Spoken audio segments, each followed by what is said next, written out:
श्रियकान्ताय कल्याणनिधये निधयेऽर्तिनां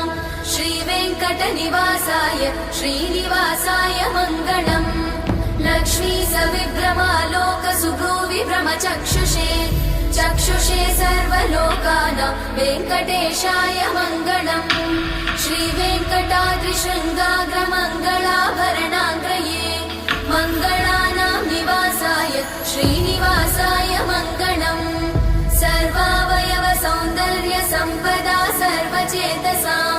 सदा सम्मोहनायास्तु वेङ्कटेशाय मङ्गलम्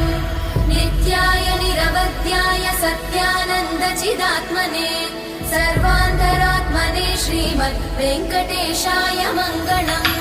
स्वतः सर्वविदे सर्वशक्तये सर्वशेषिणे सुलभाय सुशीलाय वेङ्कटेशाय मङ्गलम्।